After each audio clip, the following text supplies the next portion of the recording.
안녕하세요. 결혼 4년차의 30대 여성입니다. 아이는 아직 없어요. 남편이나 저나 일부러 피하는 것도 아니고 병원에서도 아무 이상이 없다는데 어째 생기지가 않네요.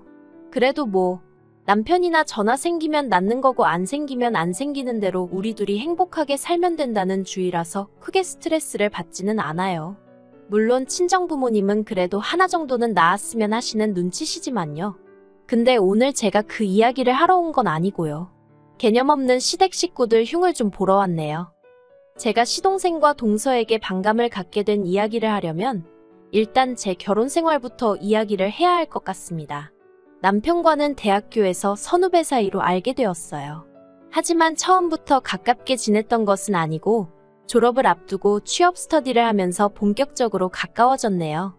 지금의 회사에 합격하기 전까지 정말 무수히 많은 탈락의 고배를 마셨는데 그때마다 저한테 할 수 있다고 기죽지 말라고 힘을 준 사람이 지금의 남편이었거든요. 이후로 남편은 남편대로 저는 저대로 취업에 성공했고 어느 정도 회사 생활에 적응을 하고 나서는 진지하게 사귀기 시작했습니다.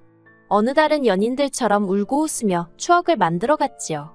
그렇게 5년을 만났을 때 남편이 먼저 결혼 이야기를 꺼내더라고요. 이 정도면 우리 서로 알건 다 알지 않냐면서 이제 한 집에서 살자는 투박한 프로포즈였어요. 그런데 남편에게 프로포즈를 받고 처음 시댁에 인사를 드리러 간 날이었습니다. 여담이지만 결혼 이야기가 나오기 전에는 한 번도 시부모님을 만나뵌 적이 없어요. 남편이 자리를 만들지도 않았고 제가 먼저 뵙고 싶다고 한 적도 없었거든요. 그래서 처음 인사를 드리러 가는 자리가 무척 긴장이 되더라고요. 그런데 제가 인사를 드리러 간 날, 집에는 생각지도 못한 손님이 와 있었습니다. 그건 바로 시동생의 여자친구, 그러니까 지금의 동서였지요.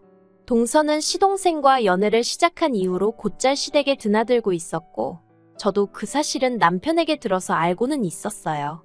하지만 뭐랄까, 제가 인사를 드리러 가는 날까지 동서가 그 자리에 와 있을 이유가 있나 싶더라고요.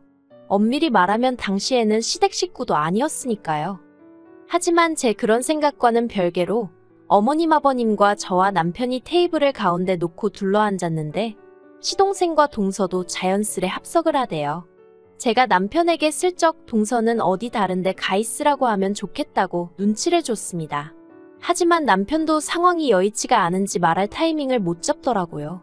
그래서 어쩔 수 없이 저 여자는 지금 없는 사람이다 생각하고 최대한 어머님 아버님께 집중하며 대화를 이어나갔어요. 그런데 그때 동서가 할 말이 있다며 대화에 끼어들었습니다. 좀 당황스러워서 동서를 쳐다봤는데 동서는 저는 안중에도 없는 눈치였어요. 그리고는 금세 눈에 닭똥 같은 눈물을 주렁주렁 매달고선 어머님 아버님더러 자기들이 먼저 결혼식을 하게 허락해달라대요. 저는 제 귀를 의심했습니다. 이게 갑자기 웬 뚱딴지 같은 소린가 싶어서요. 그런데 알고 보니까 물론 저 빼고 다른 사람들은 다 알고 있던 눈치였지만요. 시동생보다 동서가 4살 연상이 돼요. 저보다도 한 살이 많았고요.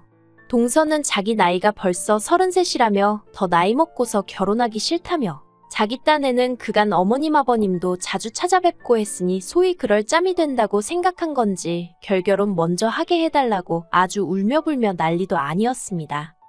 졸지에 저는 시댁에 인사를 드리러 갔다가 못 볼 꼴을 보게 되었고 난처해하시는 시부모님이 딱해 보여서 그러면 그렇게 하라고 했어요. 5년을 만났는데 1년 더 연애 못하겠냐 그런 마음이었습니다. 그런데 동서가 얼마 안가 하는 말이 자기네는 봄에 결혼을 하고 싶으니까 저희더러 내년 가을쯤에 하라나요.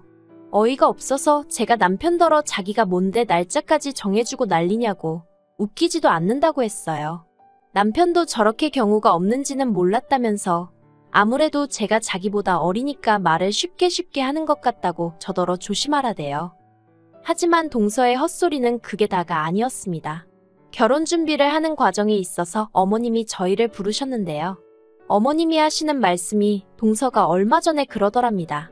자기네는 많이 배우지도 못했고 직업도 불안정하니까 시부모님이 많이 도와주셔야 하고 반면에 저희는 둘 다 좋은 직장을 다니고 있으니 알아서 잘할 거라며 한마디로 그러니까 자기들한테 결혼 자금을 몰아달라 했다는 거예요. 솔직히 남편이 자기 얼굴에 침 뱉기 같다며 저에게 자세히 말하기를 꺼리긴 했지만 시동생이 착실한 성격은 아닙니다. 학교를 다닐 때도 사고를 하도 많이 쳐가지고 그나마 학교 졸업한 것만으로도 시부모님이 감격스럽다며 눈물을 흘리셨을 정도라니까요. 그런데 동서가 결혼자금 이야기를 하면서 어머님한테 그러더랍니다. 자기 남편, 그러니까 시동생이 저러고 사는 건 형인 저희 남편한테 하도 치여서 그런 거라고, 그러니까 어머님이 많이 신경 써주셔야 한다고요. 이렇게 표현해도 될지 모르겠지만 저희 어머님이 기억력은 좋으신데 눈치가 좀 없으세요. 그러니 그런 이야기도 저희한테 별 생각 없이 하셨겠지요. 하지만 어머님은 어떤 기분이셨는지 몰라도 저나 남편은 기가 차서 말도 잘 안 나왔어요. 시쳇말로 자기가 이 집에서 뭐나 되는 줄 아나 어떻게 어머님을 상대로 그런 이야기를 하지 싶은 게 생각할수록 어처구니가 없더라니까요. 남편도 시동생 사고친 거 수습하느라 가져간 재산만 얼만 줄 아냐면서 그러고도 정신을 못 차리고 맨날 편하고 쉬운 것만 찾으려고 하니 그 모양으로 사는 거 아니냐고 어머님한테 화를 냈어요. 그리고는 결혼자금을 얼마를 누구한테 해주시던 간에 그건 어머님 아버님이 알아서 하실 일이지만 누구 하나 마음 상하게는 안 하셨음 좋겠다 하더라고요. 하지만 어머님에게 시동생이 아픈 손가락이었던 건지 아니면 동서가 말을 잘한 건지 결국 전셋집 얻어주셨습니다. 동서가 저한테 얘기를 해줘서 알았지 어머님도 저희에게 미안하셨는지 그런 이야기는 안 하셔서 전혀 모르고 있었어요. 그리고 저는 그때만 하더라도 남편이 어머님한테 해놓은 말도 있고 하니 저희도 결혼할 때 비슷하게 해주시려나 그런 기대가 약간은 있었네요. 그런데 이게 웬걸요.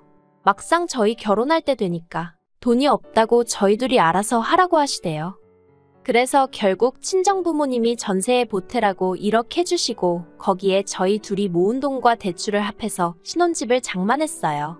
혹시나 해서 하는 말이지만 이 부분에 있어서 제가 더해가서 억울하고 그런 건 전혀 없었습니다. 연애하는 동안 제가 봐온 남편은 워낙 바르고 착실했던 데다가 당시 상황이 여의치 않았을 뿐이지 앞날이 창창한 사람이었으니까요. 그렇게 저희는 경기도에 위치한 작은 아파트를 구입, 그곳에서 신혼살림을 시작했습니다. 이후로 시댁 식구들과는 좋을 것도 나쁠 것도 없이 대면대면하게 지냈어요. 어쩌다 한 번씩 가족 모임이 있어 모이면 동서는 어머님 옆에 딱 붙어 앉아서 싹싹한 며느리 노릇을 자처했는데 마치 자기와 어머님이 이렇게 친하다는 걸 저에게 과시하고 싶어하는 모양새였달까요. 그리고 저희 어머님은 그런 동서를 무척 예뻐하셨어요. 나중에서야 알게 된 게 어머님께 동서는 당신의 못난 자식이랑 살아주는 고마운 며느리였고 저는 당신의 잘난 아들 덕분에 호강하고 사는 배부른 며느리였더라고요. 그러다 지금으로부터 약 2년 전이었어요. 시동생이 가게를 차리고 싶다고 어머님께 이야기를 했다더라고요. 그런데 가게를 뭐 공짜로 차리나요? 돈이 있어야 차리지. 그러니까 한마디로 어머님 떨어 돈을 해달라는 얘기였던 거예요. 그리고 동서는 그 옆에서 지난번과 같은 레파토리로 저희 부부는 많이 배웠지만 자기네 부부는 가방끈이 짧아서 장사 말고는 달리 뭐 해먹고 살아야 할지도 모르겠다며 눈물 콧물을 쥐어짜댔습니다. 저희도 있는 데서 말이에요. 하지만 저도 그렇고 남편도 그렇고 그런 동서를 상대할 가치도 못 느꼈어요. 마음 한구석에는 어차피 시부모님이 가진 돈도 없으신데 어차피 못 도와주실 거라고 그러니 동서랑 신랑이 할 필요도 없다 그런 생각도 있었고요. 그런데 저희 시부모니 다른 의미로 대단하시대요. 재산이라고 달랑 가지고 계시던 그 집 하나를 담보 잡아 대출을 받아서 기어이 시동생 가게를 차려주셨거든요. 저도 저지만 남편이 그 사실을 알게 되더니 정말 악에 바친 사람 마냥 소리를 지르고 아주 난리도 아니었어요. 그도 그럴 것이 어머님 아버님 두 분 다 수입도 일정치 않으셨고 그렇다 보니 아예 모른 척 할 수가 없어서 저희가 매달 용돈으로 50만 원씩 드리고 있었거든요. 남편은 저희 친정에는 못 드리고 시댁에만 드리는 상황에 있어서 저에게 늘 미안해하던 중이었고요.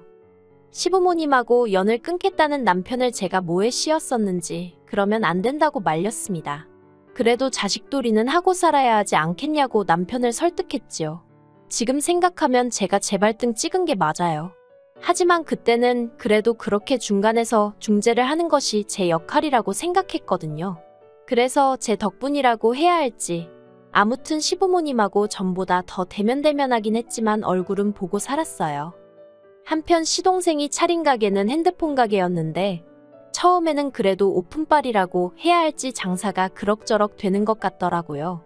저는 말은 안 했지만 저 때 방심하지 말고 더 열심히 해야 할 텐데 하고 생각했어요. 하지만 뭐 세상사가 제 뜻대로 되는 적이 있던가요? 몇 달 가게가 장사가 좀 된다 싶었는지 시동생이 차를 뽑았더라고요. 국산이긴 했지만 그래도 4천이 넘는 세단으로요. 게다가 가족끼리 밥 먹는 자리에 동서도 명품백을 척하니 메고 나왔대요. 그리고는 제가 묻지도 않았는데 요새는 이 정도는 들어야 사람들이 무시를 안 한다는 둥 어쩐다는 둥 헛소리를 해대는 거예요. 그러면서 저더러 언제까지 그렇게 청가방이나 들고 다닐 거냐면서 그러고 다니면 회사에서 무시당하지 않냐고 동료들이 말은 안 해도 저를 어지간히 깔보고 있을 거라나요. 정말이지 하는 말이 꼴 같지도 않아서 그거야 사람들 생각하는 수준에 달린 거 아니겠냐고 한마디 해버렸네요. 무슨 뜻이었는지 알아들었는지는 모르겠지만요. 그리고 아니나 다를까 작년 가을쯤 장사가 너무 안 돼서 권리금도 못 받고 가게를 넘겼다는 소식이 들려오대요. 별로 놀랍지도 않았습니다. 그러다 결정적인 일이 터진 게 바로 올해 초였어요. 그날은 원래 친정부모님과 저희 부부 이렇게 넷이 여행을 가려던 날이었는데 이른 아침부터 어머님이 급하게 저희 부부를 찾으시대요. 그래서 여행을 미루고 시댁에 가게 되었습니다. 가는 내내 저는 저대로 친정부모님께 미안해서 마음이 안 좋았고 남편은 정초부터 부르는 게 심상치가 않다며 기분이 가라앉아 있었어요. 그리고 노래가사처럼 슬픈 애감은 틀리지가 않대요. 어머님이 저희 부부를 부르신 이유는 한마디로 돈 때문이었거든요. 어머님이 그동안 저희한테 몇 번이나 이야기하려고 했었다며 서류 몇 장을 내미셨습니다. 장황하고 복잡하게 여러 가지 내용들이 적혀 있었는데 그 중에서도 눈에 딱 들어온 건 어머님이 꽤나 긴 시간 동안 대출을 갚지 않고 계셨더라고요.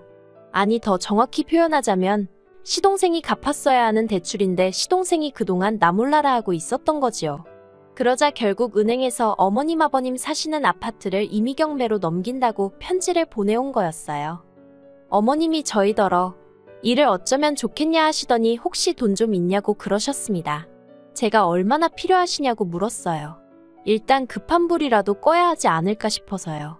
그러자 어머님이 기다렸다는 듯이 다행이다 하시면서 일단 1억부터 보내랍니다. 제 예상을 훨씬 웃도는 액수라 저도 모르게 헛소리를 절로 냈어요. 그리고 옆에 있던 남편이 진짜 너무한 거 아니냐면서 버는 사람 따로 쓰는 사람 따로냐고 소리를 지르더라고요. 돈도 없지만 있어도 절대 못 준다면서요. 그리고 그때 작은 방 방문이 열리면서 시동생이랑 동서가 나오대요. 방에 있었으면 진작에 나올 것이지. 자기들한테 불리한 상황이니까 숨어있던 거잖아요. 얼마나 한심하고 꼴 보기가 싫던지요. 제가 시동생더러 차는 팔았냐고 물었습니다. 그랬더니 차는 못 판답니다. 팔아봤자 얼마 건지지도 못한다고. 그리고 요새 차 없으면 사람들이 사람 대접도 안 해준다나요. 그리고는 뒤이어 하는 말이 정말 가관이었습니다. 자기는 어머님 떨어 돈을 해달라고 했지 대출을 받으라고 한 적은 없다면서 억울하다는 거예요. 듣다 못한 남편이 결국 화를 주체하지 못하고 네가 사람이냐면서 시동생을 때렸습니다. 한 대 맞고 나자빠진 시동생이 아프긴 한지 지턱을 부여잡고는 어머님더러 진짜 이게 뭐냐면서 그깟 돈 몇 푼 때문에 자기가 이렇게 맞아야 되냐고 아주 악을 쓰는 거예요. 어머님한테 막무가내로 대드는 시동생을 보고 있으니 그동안에도 못난 사람인 건 알고 있었는데 정말 한심하더군요. 그리고 그런 상황에서 어머님은 그런 시동생에게 한마디 따끔하게 하는 대신 저희 남편더러 동생을 때리면 어떡하냐셨어요. 결국 보다 못한 제가 어머님더러 어머님도 정말 너무하신 거 아니냐고 한마디 했네요. 저희 남편 그러니까 어머님 큰아들이 상처받을 건 안중에도 없으신 거냐고요. 그러자 이번엔 동서까지 나서서는 저더러 야 너 그러더니 나이도 어린 게 어디서 나서고 난리냐입니다. 그리고는 저더러 남편 단속 똑바로 하라면서 아무리 형이라고 동생을 때리면 되냐고 그러면서 너네 돈 많냐더니 자기가 저희 부부를 고소할 거라면서 콩밥 먹을 준비나 하라나요. 어이가 없어서 하려면 해라 이 미친 엑스야 하고는 너나 네 남편 단속 똑바로 하라고 부모 형제도 못 알아보는데 나중에 너는 알아볼 것 같냐고. 제 딴에는 악담이란 악담은 다 퍼부은 것 같아요. 그리고 그 와중에 어머님께선 다들 그만두지 못하냐 하시면서도 저더러 아랫동서이긴 해도 저보다 나이가 많은데 말을 그렇게 하면 쓰냐입니다. 정작 먼저 말 놓고 야노한 건 그쪽이었는데 말이지요. 정말이지. 한결같은 어머님의 태도에 신물이 나대요. 집안은 온통 쑥대밭이 되었고 저랑 남편은 그대로 시댁을 빠져나왔습니다. 차에 올라타자마자 남편이 눈물을 펑펑 쏟아내더라고요. 저한테 미안하고 면목이 없다면서 한참을 울었어요. 그러더니 남편이 제 손을 꼭 잡고는 이제 시댁에서 오는 연락에는 대꾸도 하지 말라면서 자기도 앞으로는 스스로 고아라고 생각하며 살 거라대요. 이제 자기한테는 장인 장모님하고 저밖에 없다면서 달리 해줄 말도 없고 보고 있는데 짠하더라니까요. 그리고 그날 이후로 지금까지 시댁하고는 일절 연락 하나 없이 지내고 있습니다. 정확히 말하자면 전화기가 불이 나도록 문자며 전화며 울려대지만 남편이 받지 말라 해서 그냥 다 무시하고 있어요. 남편은 아예 시댁 식구들을 다 차단시켰다대요. 그리고 동서는 지가 뭘 얼마나 잘한 줄 알고 아버님한테 달려가서 저희 부부와 있었던 일을 다 일렀던 모양입니다. 그런데 번짓수를 잘못 짚은 거예요. 저희 아버님이 젊어서 어머님 한번 크게 속썩이시고 이후로 길을 못 피고 사셔서 그렇지 저희한테는 뭐 크게 요구하는 것도 없으셨고 오히려 미안해하셨던 분이에요. 제가 생각했을 때는 시댁 식구들 중 남편 다음으로 제일 정상에 가까웠달까요. 그리고 역시나 아버님이 동서한테 크게 뭐라고 하셨답니다. 며느리 하나 잘못 들어와서 집안 개꼬라지 났다고 앞으로 시댁에 얼씬도 하지 말라고 했다네요. 솔직히 남편을 보고 있으면 마음이 안 좋아요. 자긴 아무렇지 않다지만 저 속이 얼마나 썩어문드러졌을까 싶기도 하고요. 그래서 제가 더 사랑해주고 응원해주고 감싸주려 합니다. 어설픈 중재 같은 건 할 생각이 없고요. 그냥 없는 사람들이다 생각하고 살려고요. 사람 일이라는 게 앞으로 또 어떻게 될지 모르겠지만 지금 당장은 저랑 남편, 우리 둘만 생각할래요.